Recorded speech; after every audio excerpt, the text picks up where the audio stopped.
우리가 지난 시간에 나누었던 것처럼 예수님이 십자가에 그렇게 처절하게 죽으시고 죽으신 지 3일 만에 부활하셔서 우리의 구원자가 되어 주심으로 말미암아 우리가 죄 사함을 받고 이제 의롭다 하심을 받고 이제 하나님을 아버지라고 부르면서 구원의 세계를 누릴 수 있는 이 그리스도의 복음이 유대인에게는 어떤 거라고 했죠?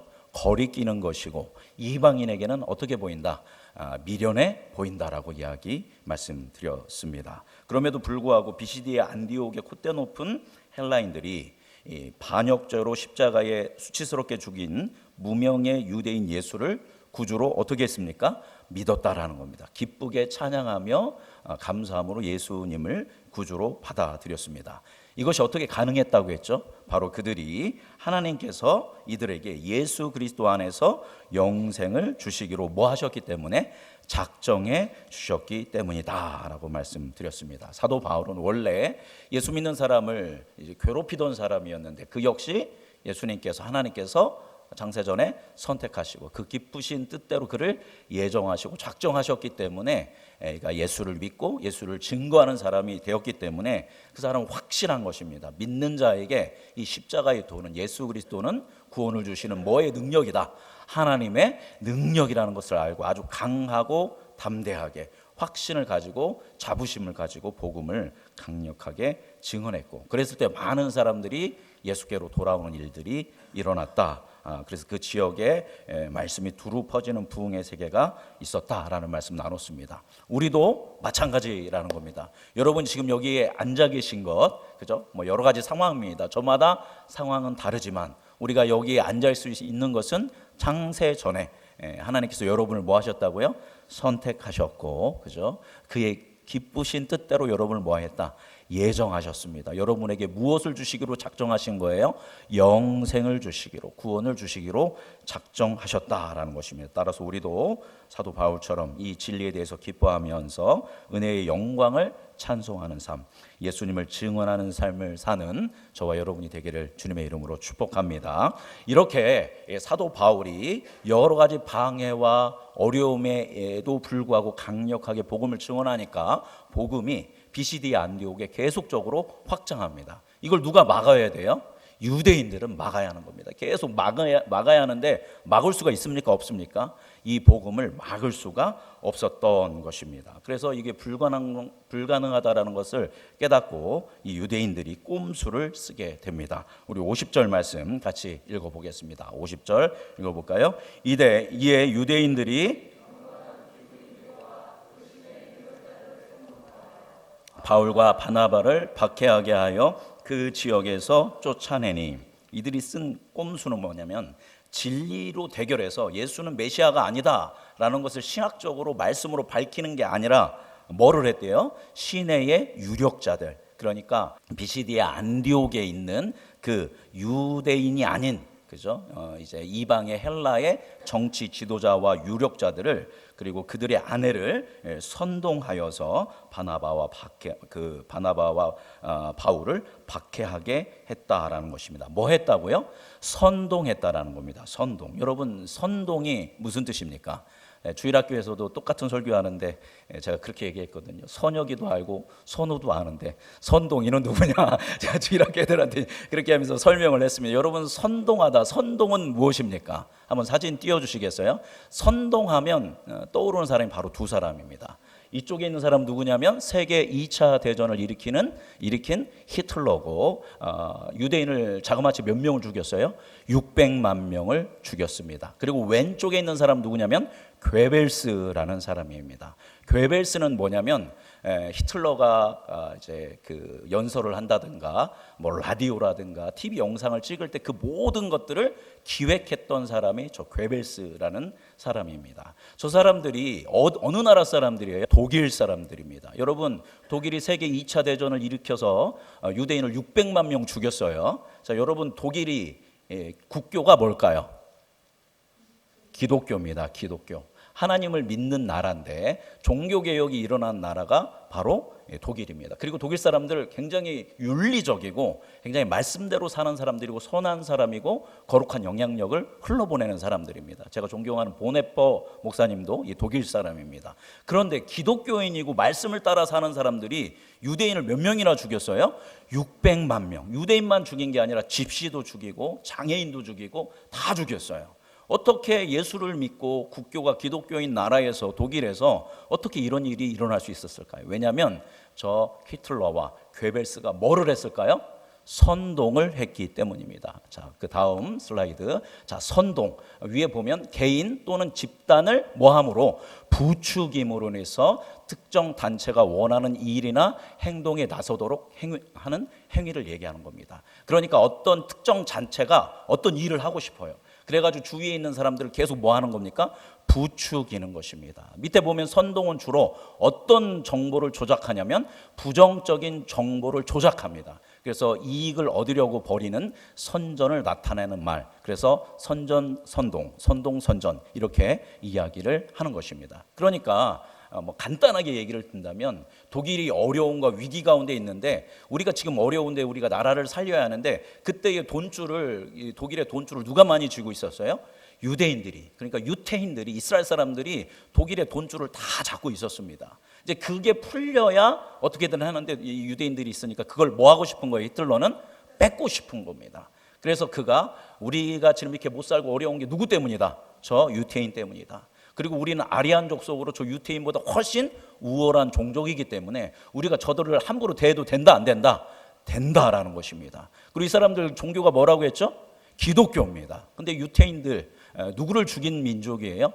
예수님을 죽인 민족입니다. 우리의 구원자인 예수 그리스도를 누가 죽였냐? 저 유태인들이 죽이지 않았냐. 당시 유태인들은 아무도 예수를 믿지 않았습니다. 유대교를 믿으면서 자기들 법대로만 살았기 때문에 막 분노하게 만들어서 그들은 뭐 해도 된다. 다 죽여도 된다. 그 다음 슬라이드 한번 보여주시겠습니까? 괴벨스라는 사람이 선전선동의 선구자라고 하는 사람인데 저 사람이 뭐라고 했냐면 분노와 증오는 대중을 열광시키는 가장 강력한 힘이다. 여러분을 열광시킬 수 있는 것은 여러분의 뭐를 자극하면 된다는 거예요? 분노 그리고 증오. 그러면 똘똘 뭉쳐서 그죠? 이제 막 힘을 합해서 어떤 대적을 향해서 돌진하는 겁니다. 이렇게 만드는 게 뭐예요? 선동입니다. 부정적인 것을 얘기해서 바로 그 독일의 이 그리스도인들이 그 히틀러와 괴벨스에 의해서 그렇게 유대인을 600만 명이나 학살할 수 있었던 것은 그들의 선전 선동에 분노하고 증오해서 이제 지금 이 독일이 어려운 이유는 누구 때문이다? 유대인 때문이라. 그래서 분노하고 그들을 증오해서 아주 기독교인인데도 양심의 가책 없이 몇 명을 600만 명을 죽일 수 있었다라는 것입니다. 그런데 오늘 본문 말씀에서도 이런 일들이 일어나고 있습니다. 50절 보니까 그들이 뭐를 했대요? 선동을 했다라는 겁니다. 유욕자들을 선동을 했다라는 거죠. 그래서 누구에 대해서 바로 복음을 전하고 있는 바울과 바나바를 증오하고 그들 때문에 분노하게 하고 그래서 잘못된 정보를 조작해서 선동해서 결국 이 복음을 전하러 온 바울과 바나바를 어떻게 한다? 박해하고 쫓아내는 일이 일어납니다. 그래서 바울과 바나바는 어떻게 합니까? 51절 읽어보겠습니다. 두 사람이 이고니온으로 가거늘. 그래서 이 두 제자는 뭐를 떨어버렸어요? 발에 티끌을 먼지를 떨어버리고 다른 도시로 가게 됩니다. 예수님이 얘기했죠, 그죠? 복음을 안 듣는 도시가 있으면 뭐를 떨어버리고 가라? 발에 먼지를 흙먼지를 떨어버리고 가라. 이게 어떤 의미일까요? 굉장히 좀 무서운 의미처럼 느껴지지 않습니까? 최고의 복음. 정말 영생을 얻을 수 있는 복음을 전했는데 이들이 그걸 받아들여요? 안 받아들여요? 안 받아들입니다. 그것은 스스로 심판을 선택하는 꼴이 되는 것입니다. 그래서 결국 이 모든 결과는 누구의 손에 있다? 우리 제자들의 손에 있는 게 아니라 하나님의 손에 있다. 우리가 그 지역에서 복음을 전하는 것은 할 것은 우리의 역할은 다 했고 그 결과는 누구에게 맡긴다? 하나님께 맡긴다라는 의미입니다. 만약 이들이 복음을 전하지 않으면 하나님 그 결과를 누구에게 물어요? 복음을 전하지 않은 사람에게 묻습니다. 그런데 나는 이미 복음을 전했기 때문에 여기서 발의 먼지를 떨어 버리는 것입니다. 혹시나 또 이것을 우리가 말하자면 저주의 의미로 생각할 수 있는데 좋은 의미가 전혀 아닙니다. 또 발의 먼지를 떨어 버린다라는 것은 내가 열심히 복음을 전했는데 그들이 오히려 나를 박해했어요. 그럼 그 사람들이 좋겠어요? 싫겠어요? 당연히 싫고 미울 겁니다. 그죠? 근데 그 감정을 다 뭐하고 떠나는 거예요? 다 떨어버리고 가는 것입니다. 예전에 이제 예수님과 제자들이 함께 돌아다닐 때 사마리아 사람들이 예수님을 안 받아줬단 말이죠. 그때 그 요한과 누구죠? 야고보와 요한이 예수님한테 뭐라고 얘기해요? 지금 우리가 기도해서 저 사마리아에 뭐가 떨어지게? 불이 떨어지게 할까요? 라고 이야기합니다. 안 받아들였으니까, 그죠? 그런데 예수님 뭐라고 합니까? 그거에 대해서 굉장히 질책하시고 혼내시는 겁니다. 그러니까 예수님은 복음 안 받아들였으니까 니들 저주받아라 라는 의미로 그것을 떨어버리라는 것이 아닌 것입니다. 그냥 우리의 역할은 모두 했고 이 모든 결과는 누구에게 맡깁니다? 하나님께 맡깁니다 라는 의미이고, 또 내가 이들에게 복음을 전했지만 이들로 받은 상처와 아픔들에 대해서 떨어버리고 또 다른 곳에서 복음을 증언하기로 확장하며 나아가는 그 한 걸음이 바로 이것을 떨어버리는 것입니다. 이렇게 이들이 떠났고, 그러면 그 비시디아 안디옥 교회는 누가 남았어요? 다시 예수 그리스도를 믿기로 결정한 제자들이 남아 있습니다. 제자들은 어떻게 반응합니까? 52절 같이 읽어보겠습니다. 제자들은 기쁨과 성령이 충만하니라. 그들의 리더가, 그죠? 복음을 증언해 준 사람이 박해를 받고 이제 피하고 결국 도망칠 수밖에 없는 상황이었는데, 그럼에도 불구하고 이들에게는 뭐가 넘쳤대요? 기쁨과 성령이 충만하게 되었다라는 겁니다. 여러분, 복음이 있는 곳에, 구원에 있는 곳에는 이와 같이 기쁨과 성령이 충만한 줄 믿습니다. 우리 교회에 구원이 있습니까? 아멘. 그럼 우리 안에 뭐가 넘쳐야 돼요? 기쁨과 성령이 충만하게 넘치는 은혜가 있기를 주님의 이름으로 축복합니다. 이렇게 또 예배 드리려고 딱 앉아보면 여러분의 얼굴에 기쁨과 성령이 충만한지 그렇지 않은지 어느 정도 이제 보입니다. 오늘은 기쁨과 성령이 충만한 것 같습니다. 예, 같습니다.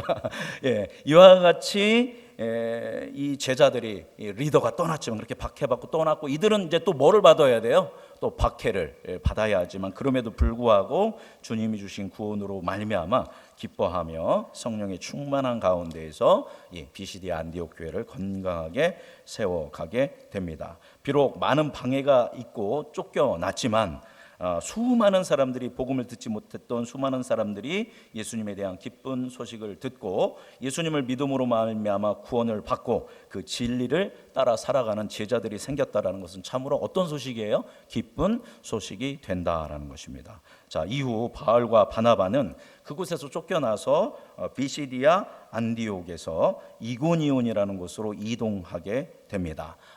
여기 보면 제일 위에 있는 곳이 비시디아 안디옥이고, 비시디아 안디옥에서 쭉 밑으로 내려가면 이고니온입니다. 저 비시디아 안디옥 제일 위에 있는 저 안디옥은 굉장히 해발이 높은 곳입니다. 해발이 높은 곳에서 쭉 내려오는 거죠.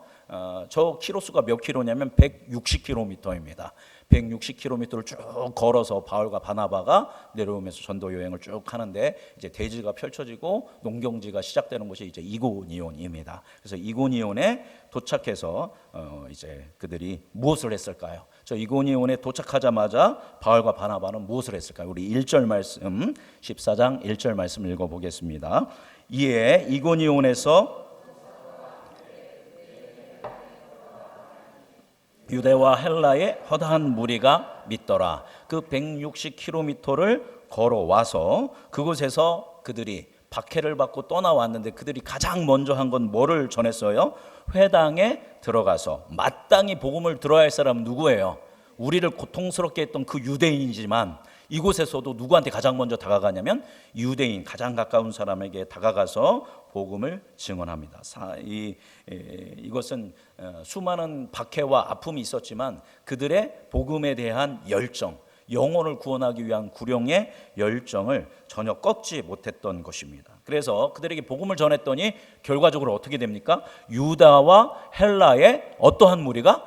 허다한 무리가 믿더라. 누구를 믿었다는 거예요? 예수 그리스도를 믿는 부흥의 역사가 안디옥에서 있었던 것처럼 이 이고니온에서도 동일한 부흥의 역사가 일어났다라는 것입니다. 여러분, 여기에서 이 수다한 유대와 헬라 그 이방인들이 예수님을 구주로 믿을 수 있었던 것은 무엇 때문일까요? 저번 주에 얘기했던 것처럼 하나님의 선택과 예정, 그죠? 그래서 하나님이 영생을 주시기로 작정한 사람들이었기 때문에 이 바울의 설교를 듣고 많은 사람들이 죽게 돌아오는 역사가 일어납니다. 아마 바울이 우리가 지난 3시간에 통해서 이야기했던 그 설교를 이 이고니온에서도 동일하게 하나님의 구속사 예수 그리스도의 구원의 기쁜 소식을 정확하게 증언했을 것입니다. 여러분, 초대교회 시대는 성령이 충만한 시대이고 복음이 확장하면서 교회가 하나하나 세워지는, 자리 잡는 그런 시대였기 때문에 이렇게 복음을 증언할 때 더욱더 직접적이고 효과적인 역사가 일어났던 것을 볼 수 있어요. 그죠? 가는 곳마다 뭐가 일어나요? 부흥의 역사가 일어납니다. 우리나라도 그랬던 적이 있습니다. 1970년대, 80년대에 그랬어요.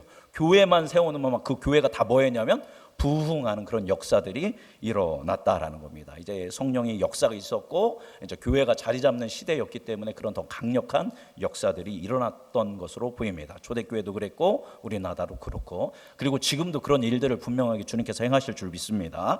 자, 그렇게 이제 이 이고니온에서도 유대인마저도 예수를 믿고 헬라의 이방인들도 예수님을 잘 믿는 일들이 일어납니다. 자, 이쯤 여러분 사도행전 여태까지 봤으면 이쯤 하면 어떤 일이 일어나야 합니까? 이렇게 부흥이 일어나면 어떤 일이 일어나야 돼요? 부흥을 뭐 하는 세력이 반드시 일어나요? 반대하는 세력이 일어난다는 거죠. 2절 말씀 읽어보겠습니다. 그러나 순종하지 아니하는 유대인들이 이방인들의 마음을 선동하여 형제들에게 악감을 품게 하거늘. 자, 여기 보니까 이들이 또 이 부흥을 막으려는데 막을 수가 있어요? 없어요? 없으니까 역시 누구의 마음을 선동했냐면 이방인의 마음, 이방인들의 마음을 뭐 했대요? 동일하게 선동했습니다. 부정적인 정보를 조작해서 이 바울과 바나바가 가짜이고 잘못된 사람이다라는 것을 이제 분노와 증오를 일으켜서 선전선동을 시작한 것입니다. 그랬더니 이 이방인들이 형제들에게, 예수 그리스도를 믿는 사람들에게 어떤 감정을 품어서요? 악감을 품었습니다. 악한 감정. 또 성경 번역마다 어떤 것은 악의라고 합니다. 악한 의지를 갖게 이렇게 만들어 버립니다. 비시디의 안디옥과 이 이고니온은 몇 킬로 떨어져 있다고 했죠? 160킬로 떨어져 있는데 거기서 있었던 일이 어디에서도, 이 이고니온에서도 똑같이 일어났다라는 것입니다. 순종하지 아니한 유대인들, 그들이 복음을 받아들이지 않은 이들이 어떻게 이방인들의 마음을 선동을 했을까요? 뭐라고 선동해서 이 바울과 바나바를 향한 분노와 증오심을 부추겼을까요? 아마 이제 역사적으로 본다면, 성경적으로 본다면 이들의 논리는 첫 번째 이랬을 겁니다. 저 사람들은 유대교의 뭐다? 이단자들이다. 그죠? 당시 유대교는 로마에서 인정하는 종교였고 기독교는 아직 로마에서 인정하는 종교가 아니었습니다. 저 사람들 유대교인 같지만 유대교인이 아니다. 저 사람은 나사렛의 이단이다라고 얘기했을 것이고, 예수라는 죄수를 그리스도로, 메시아로 모시면서 저들은 그를 누구보다도 높인다. 우리 폐하, 황제보다도 높이고 있다. 황제에게만 쓸 수 있는 당시의 단어 복음입니다. 앙겔리온이라는 거거든요. 앙겔리온이라는 복음을, 이 단어를 누구한테 적용했냐면 원래 황제한테만 쓸 수 있는 단어인데 이거를 예수님께 적용했기 때문에 저거 봐라. 저들은 뭐의 무리다? 로마 황제에 대한 반역의 반란자들의 무리다. 그래서 만약에 너희들이 저 바울과 바나바를 받아들이고 한다라면 너희들은 로마 제국의 황제의 뭐 하는 세력이 된다? 반역하고 반란하는 세력이 되는 것이다 라고 하면서 그들을 격동시키고 선동시켰을 겁니다. 여러분, 예수님이 죽으실 때도 뭐에 의해서 죽으신 거예요? 오늘 말씀처럼 선동에 의해서 죽었습니다. 그죠? 사람들이 예수님을 막 뭐 하라고 얘기합니까? 십자가에 못 박으라고 합니다. 그때 본디오 빌라도가 예수님을 죽이려고 해요? 살리려고 해요?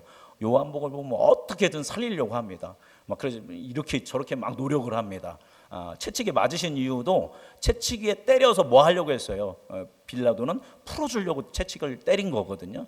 그런데도 계속 빌라도, 이 유대인들이 예수를 십자가에 못 박으라고 하니까 빌라도가 계속 거절하니까 그때 대제사장이 뭐라고 하냐면 이 사람을 놓아주면 당신은 가이사의 충신이 아닙니다. 황제의 충신이 아닙니다. 이 사람은 스스로 왕이라고 하기 때문에 이 사람은 뭡니다? 반역자입니다. 가이사예요. 당신이 빌라도 당신이 만약에 이 사람을 풀어주면 당신은 충신이 아니고 반역자가 되는 것입니다라고 선동하는 겁니다. 그러니까 이제 빌라도도 정신이 바짝 드는 거죠. 그러면 이게 잘못되면 황제한테 내가 반역에 동참했다라는 소리를 들을 수도 있겠구나라고 하면서 여러 가지 걱정과 우려 가운데 결국 예수님을 십자가에 죽도록 선전선동에 넘어가서 그렇게 주었던 것입니다. 바로 동일한 방법으로 이 유대인들이 이 복음을 들은 다음에 저를 메시아로 그리스도로 믿는다고 한다면 이 이고니온은 뭐의 도시가 될 것이다? 반역의 도시가 되고 반란의 도시가 될 것이다 라고 하며 선동했을 것으로 그렇게 보입니다. 그렇게 하면 이고니온에 있는 정치 지도자들은 큰일 나는 거예요. 그죠? 내가 다스리고 있고 내가 관리하고 있는 나라에서 지역에서 이 반란자들이 나온다? 그럼 큰일 나죠. 당연히 이 반란을 뭐 해야겠어요? 막아야겠죠. 그래서 이 선동에 넘어가서 결국 이 바울과 바나바를 박해하고 이 그리스도인들에 대해서 이들이 악감을 품게 됩니다. 그럼에도 불구하고 바울과 바나바는 떠나지를 않아요. 오히려 더 열심히 오랫동안 그 지역에 남아서 주를 힘입어서 성령의 충만함을 통해 오히려 더욱 담대하게 복음을 전합니다. 그렇게 담대하게 복음을 전했더니 어떤 일들이 일어나냐면 표적과 기사가 일어나게 됩니다. 병든 자들이 고침을 받는 역사들이 이 이고니온에서도 계속적으로 일어납니다. 그러니까 이 선동이 복음을 멈춘 거예요? 멈추지 못한 거예요? 멈추지 못한 겁니다. 오히려 그들이 강력하게 바울과 바나바가 복음을 전했고 기적과 표적이 일어나니까 더 많은 사람들이 예수께로 돌아오게 됩니다. 이럴수록 이제 유대인과 정치 지도자들은 이제 속이 타는 거죠. 그래서 더 강력한 유대인들은 아마 더 강력하게 이고니온의 정치 지도자들을 압박하고 선동했을 것이고, 그래서 결과적으로 어떻게 되냐면 5절 말씀 읽어보겠습니다. 5절 읽어볼까요? 이방인과 유대인과 그 관리들이 두 사도를 모욕하며 돌로 치려고 달려드니, 결국 이제 두 패로 나눠집니다. 유대인 패와 그다음에 바나바와 바울을 따르는 파가 서로 나눠졌는데, 결국은 지도자들은 유대인을 따랐기 때문에 이방인과 유대인들 관리들이, 정치 지도자들이 바울과 바나바를 모욕하고 뭘로 쳐 죽이려고 해요? 돌로 쳐 죽이려고 합니다. 그러나 감사하게도 이 정보가 새어나갔고, 그래서 바울과 바나바는 또다시 도망을 치게 됩니다. 6절 말씀 같이 읽어보겠습니다. 그들이 알고 도망하여 루가오니아의 두 성 루스드라와 더베와 그 근방으로 가서, 자, 그래서 이들은 순교가 아니라 뭐를 선택했어요? 도망, 피하는 것을 선택했습니다. 순교가 무서워서, 죽음이 무서워서 피한 것이 아니라 아직 소명과 사명이, 복음을 전해야 할 사명이 남아있기 때문에 피신을 한 것입니다. 자, 그래서 이들이 바로 옆 동네로 피하게 됩니다. 한번 또 지도 보여주시겠습니까? 예, 그래서 안디옥에서 이고니온에서 또 돌로 쳐서 죽이라고 하니까 루스드라로 또 도망을 치게 되고, 루스드라에서도 이제 다음 주에 보겠지만 돌로 쳐서 죽이려고 합니다. 또 그래서 또 어디로 도망쳐요? 더베로 도망을 치게 되었다라는 것입니다. 그 선전선동에 의해서 계속적으로 도망을 치는데요. 자, 그렇게 도망을 치면서, 그래서 루스드라로 더베로 도망을 쳤는데, 이들이 저렇게 도망쳐서 저기서 뭐 했을까요? 잡히면 뭐에 맞아 죽어요? 돌에 맞아 죽는데, 저들은 저기 가서도 뭐를 했을까요? 우리 7절 말씀 같이 읽어보겠습니다. 7절, 6절 7절 같이 있습니다. 자, 우리 7절 읽어보겠습니다. 거기서 복음을 전하니라. 무엇을 전했어요? 거기서도 복음을 전했다라는 것입니다. 말씀 정리하도록 하겠습니다. 우리가 지도를 보았죠. BCD 안디옥에서 이고니온에서 또 루스드라에서 더베. 근데 패턴을 보면 이런 패턴이에요. 그들이 강력하게 복음을 전하면 뭐가 일어납니까? 사람들이 예수 그리스도를 믿는 일들이 일어납니다. 그랬더니 이방인들이 막으려고 하는데 못 막으니까 뭐를 해요? 선동을 하게 됩니다. 선동을 해서 이들이 고난을 당하게 되고, 고난을 당하니까 어떻게 합니까? 피신을 하게 됩니다. 박해를 피해서 피신을 하게 되고, 피신해서 거기서 또 뭐를 전해요? 복음을 전합니다. 이고니온에서도 그랬고 비시디아 안디옥에서도 그랬다라는 것입니다. 자, 지도 한번 다시 보여주시겠습니까? 마지막 지도 다시 한번 보여주시면, 그 다음 지도 보여주시면, 자, 안디옥에서 열심히 복음 전해서 부흥이 일어났는데 선동을 통해서 박해가 있어서 어디로 도망쳤어요?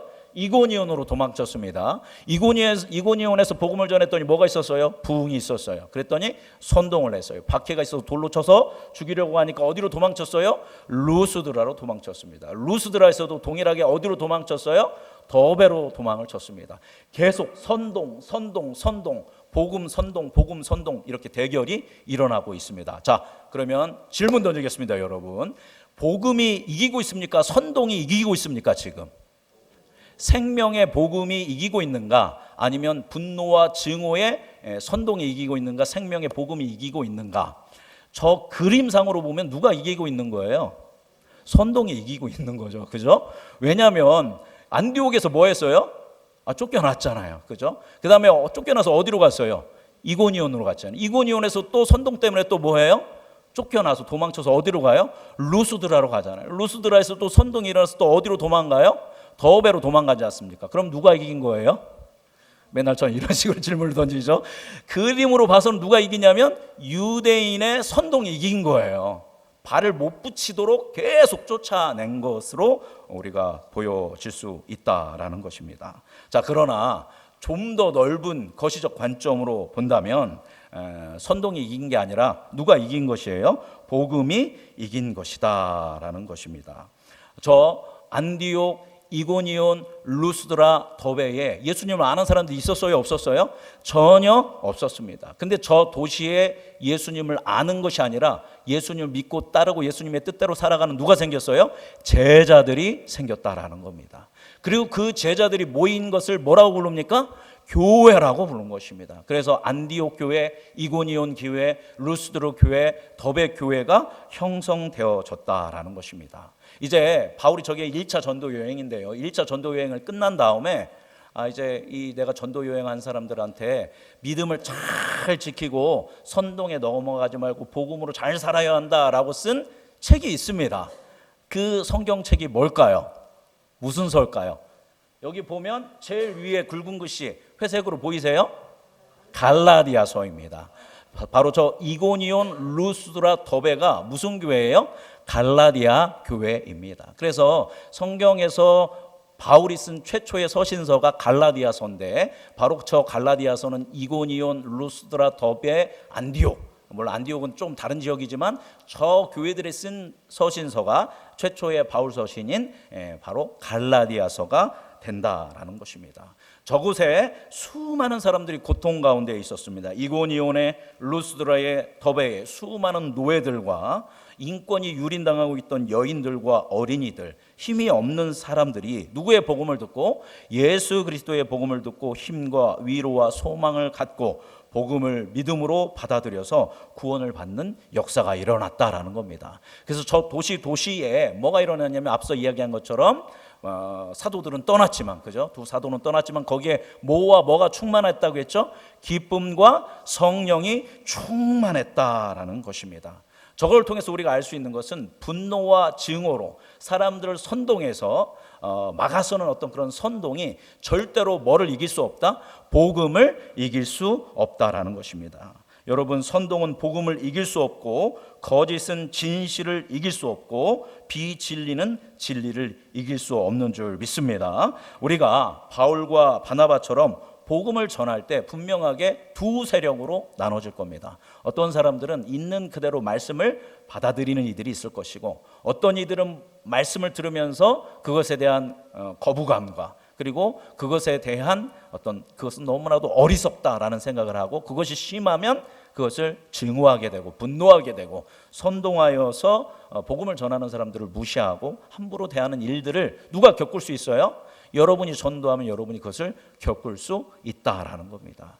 그러나 우리는 그것에 흔들려서는 되지 않는다라는 겁니다. 분명하게 오늘 말씀을 통해서 아는 것처럼 분명하게 무엇은 무엇을 넘어서요, 복음은 그러한 선동을 넘어서서 복음이 필요한, 죽어가고 있고 고통당하고 있고 신음하고 있는 절망 가운데 있는 자들에게 예수 그리스도를 증언함으로 지금의 삶의 자리에서 일어나고 죄와 죽음의 권세를 이겨서 영원한 생명을 얻을 수 있도록 그렇게 우리가 복음을 증언할 때 그 복음은 확장되어지는 역사가 일어날 줄 믿습니다. 지금 시대는 제가 봤을 때는 선동의 시대가 아닌가 봅니다. 그렇게 생각을 합니다. 지금 우리나라가 너무나도 어려운 정치적 상황 가운데 있습니다. 이 정치 영역만이 아니더라도 문화 영역만 봐도 얼마나 많은 선동들이 있습니까? 요즘 동성연애, 동성애 타인의 취향이다, 이것도 있고요. 종교적으로 보면 절대 학교에서 요즘은 복음을 전하지 못하게 합니다. 다 종교는 누구의 취향이다, 각자의 취향이다, 남에게 강요하지 마라, 이걸 누구도 받아들여요? 심지어 기독교인들조차도 타 종교는 그냥 인정해주고 나만 잘 믿고 어쩌다가 나한테 다가오는 사람한테 전하면 되지, 이것도 뭐예요? 여러분, 이것이 어둠의 권세의 선동이다라는 겁니다. 여러분, 복음 전해야 합니다. 증언해야 한다라는 거죠. 여러분, TV를 보십시오, 인터넷을 보십시오. 이것을 가지면 행복합니다. 이것을 입으면 행복합니다. 이 집에서 살면 행복합니다. 그거 하면 행복할까요? 물론 일시적인 행복은 있겠지만 궁극적인 행복과 구원의 기쁨은 절대 주지 않는다라는 겁니다. 그것에 대해서 계속 선동하고 선전해서 우리로 하여금 가진 사람은 교만에 빠지고 못 가진 사람은 뭔가 박탈감을 느끼면서 분노하고 증오하고, 우리 대한민국 젊은이들은 헬조선, 지옥이라고 얘기할 정도로 그렇게 잘못된 가치관들을 끊임없이 한국 사회에 어둠의 권세는 집어넣어서 한국이 이 세대 가운데 빛과 소금의 역할을 감당할 수 있는 이 민족인데 그 역할을 감당하지 못하도록 선전선동하는 것이 어둠의 권세인 줄 믿습니다. 그렇다면 이 시대에, 이 세대에 우리는 장로로서, 우리는 권사로서, 집사로서, 성도로서, 그리스도인 청년으로서, 목사로서 어떠한 가치를 가지고 어떠한 믿음을 가지고 살아가야 하는가? 바로 오늘 말씀처럼 바울과 바나바가 이제 우리를 예정하시고 작정하시고 선택하시고 구원하셔서 우리에게 영원한 생명을 주신 예수님만이 우리의 길이요 진리요 생명이라는 것. 그래서 예수님이 복음서를 통해서 가르치신 이 그리스도인이 사람이 살아가야 할 방법을 기억하고 우리가 그것을 따라 살아가며 그것을 사람들한테 증언하면서 우리 다음 세대들을 분명한 이 그리스도적 가치관으로 세울 때 이 민족은 다시금 빛을 발하고 세상 가운데 복음을 증언하는 민족이 될 줄 믿습니다. 그래서 사실 우리 국회의원들 지금 여러 상황 가운데 있지 않습니까? 아마 50% 이상이 기독교인일 겁니다. 그리고 그 중에는 장로님들이 굉장히 많은 것으로 알고 있습니다. 진보도 마찬가지고 보수도 마찬가지고. 그래서 이 정치인들이 가장 먼저 생각해야 할 게 뭐의 가치관을 회복해야 돼요? 기독교적 가치관, 예수 그리스도가 원하시는 것이 무엇인지를 알아야 합니다. 그래서 우리는 정치인들을 위해서 증오하고 분노하고 이런 선동의 이런 영역들에게 너무 넘어가지 말고, 진보도 마찬가지고 보수도 마찬가지고, 우리가 그들이 예수 그리스도의 진리 가운데 설 수 있도록 이 시국에 정의와 평화와 사랑을 위해서 기도해야 할 줄 믿습니다. 그렇게 우리가 기도할 때 분명하게 이 민족은 그리스도 가치에서 바로 설 수 있는 줄 믿습니다. 제가 계엄령이 선포됐을 때 아내와 그 딸과 함께 이제 예준이는 자고 있어서 함께 이제 기도하고 이것들이 잘 빨리 해제되도록 기도하는 그런 시간을 가졌었습니다. 여러분, 우리가 기도하는 게 무슨 힘이 있어? 나라를 위해 기도한다고, 정치인들 위해서 기도한다고 그 사람들 손끝만큼도 안 변해, 이렇게 생각할 수 있어요. 그죠? 그러나 기도는 우리가 하는 것이고 변화는 누가 일으키는 겁니까?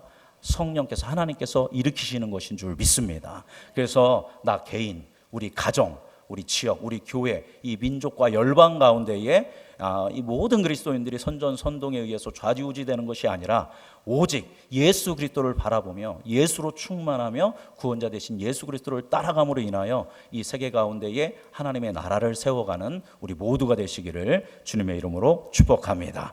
기도하겠습니다. 살아계신 주님, 오늘 본문 말씀 통하여 선동을 넘는 복음이라는 제목으로 주의 말씀 나누었습니다.